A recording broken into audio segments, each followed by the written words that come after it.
The film begins in Texas in the year 2020, where one of the survivors narrates who says that they were once humankind but are now nothing more than pests.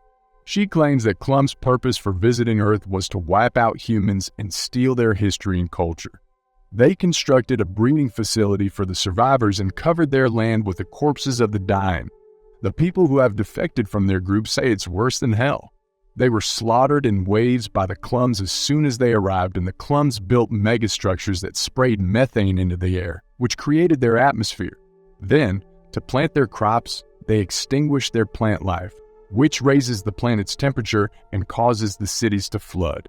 Additionally, the vermins waged war on Earth by setting fire to forests, which rendered it impossible for people to breathe, mainly if they were close to the stacks. Once the Clums make direct eye contact with their victims, they can hack into their minds, which causes them to become paralyzed. The Clums can also control their cerebrum and limbic system, turning them into enslaved people. Most human survivors have taken refuge underground or in abandoned buildings. They're scavenging enough food to keep themselves alive and building enough of a will to fight. They organize themselves into a group and arm themselves. Still, because they lacked even the most basic supplies, weapons, and ammunition, they had to use anything they could get their hands on to combat. The primary Clum weapon has nanite, also present in its arsenals. The resistance was resilient in the face of overwhelming odds, fighting with their determination to free humanity from the Raka's control. So they unite and include people of different races and backgrounds working together for a common cause, to kill the Clums and free themselves from them. They are conducting raids to free captive humans and to gather information about the Clums. They witness how the Clums dehumanize the human race, treating them like objects, experimenting on them, and disposing of them when they were no longer helpful to them. Sometime later, a prisoner subjected to various experiments and the Clums grotesquely transforming his body is in intense agony and begs for death. Still, the Clum watches as he suffers. Later, the Clums come across the president of a particular country. They raise their hands to call forth an unknown device, then open the president's head. After that, they stuffed it with alien cells of unknown origin. A few minutes later, the extraterrestrials take control of the president and transform him into a walking dead. They get him to obediently follow their orders and allow humans to put down their weapons. The president uses talk of peaceful coexistence as a distraction. At the same time, the Clums behind him hunt down any remaining humans and eliminates them all. On the other hand, such an act didn't fool the remaining survivors, who were well aware of the tricks the Clums played on them. At this precise moment, Della, one of the survivors, moved forward and came out while pretending to surrender despite being covered in explosives all over her body. Unfortunately, the Clums weren't fooled and blew her up when she tried to trick them. However, the Clums are unaware that Dawson, one of the people who managed to escape, had already activated the detonator switch on one of his traps. After some time has passed, the children joyfully cheer as they pick up the severed limb of the Clums.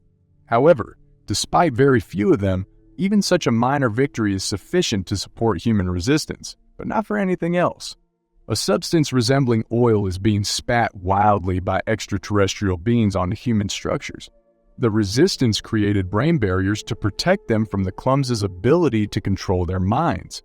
However, the Clums are aware that if there's a lack of materials, there will be a shortage of brain barriers and that, in no time, they will be able to capture Earth. As a result, they have high hopes of prevailing in a war of attrition against the humans who have managed to survive. On the other side, the Clums use some female prisoners as surrogate incubators, which results in the victims' death's inevitability. After some time has passed, the Clums carry out an airstrike that wipes out a militia convoy. Then, one of the soldiers who managed to escape the battle sees a being resembling an angel materialize out of thin air, much like the Northern Lights. A few days later, the new world changed everyone. Nash, a technologically savvy pyromaniac and bomb maker, thrives in the new world despite living in a scrapyard far away from the resistance. He's indispensable to the opposition because he can make anything from scrap materials, including bombs and locks for the brain. After that, the leader of the resistance, Jasper, a woman heavily augmented with cybernetic implants, and her men go to his house and find Nash. They're purchasing arms from him that they can use themselves. When the other man inquires about the brain lock, the first person responds by stating that it's not available for purchase, which infuriates the other person. Therefore, Jasper has a conversation with Nosh, informing him that he's aware of their needs, that everything has a pay, and that they can pay him. But all he says is that he's happy that the Clums came to that place so that he can burn whatever he wants without breaking any laws or risking going to jail. When Jasper asks about him and the fire, he responds that he will eventually burn to death and the fire will consume him.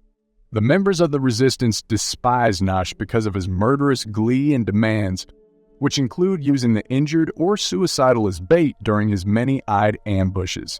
However, they will have to give in to Nosh's demands to keep the iodine brain barriers he makes safe. She explains that if they were in a time of peace, such an offer would be completely illogical. However, anything is possible now that they're in the new world. Amir, a muted prisoner who managed to escape from the Clum, is found by members of the Resistance in Sector 7. Jasper approaches and reassures him that he won't hurt him and lets him know that he can assist them in any way he can.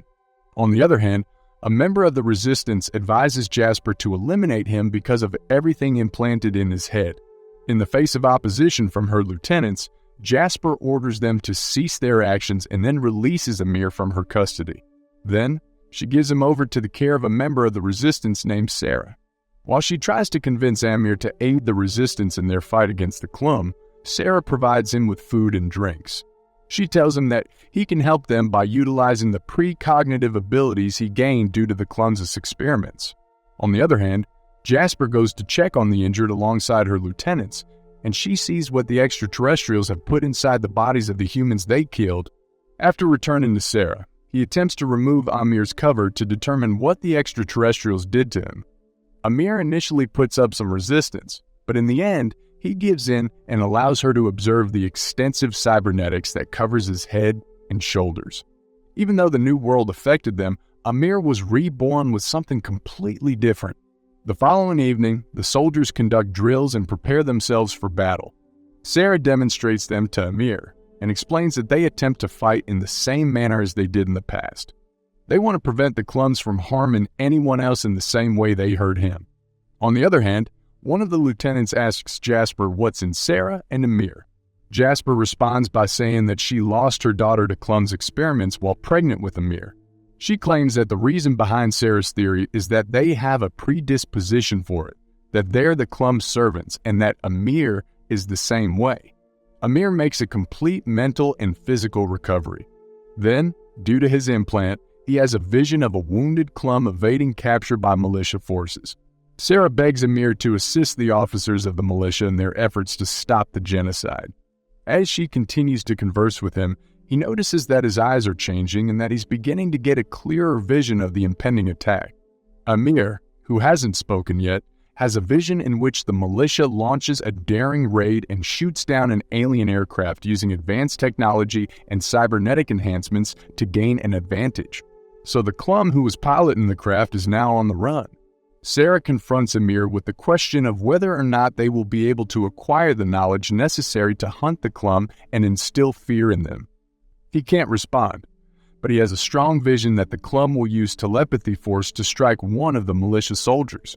He sees a soldier disconnected from his brain barrier and becomes susceptible to mind control. The soldier gets to his feet, grabs his weapon, and begins firing shots at his fellow soldiers. Therefore, the remaining soldiers get compelled to kill him by shooting him. Sarah informs Amir that he now possesses the Clum's abilities and that he's obligated to use them for the benefit of humanity. In the previous scene from the vision, the militia encircles the Clum, and Jasper gives the order for them to cut off its head. After a brutal and intense battle, with both sides suffered heavy losses, the human resistance manages to infiltrate the Raka's stronghold and plant a device that will cripple the Raka's communication and control systems. However, several members of the resistance got killed in the process. The film ends with Sarah encouraging Amir to use his abilities because she believes that he's humanity's last hope.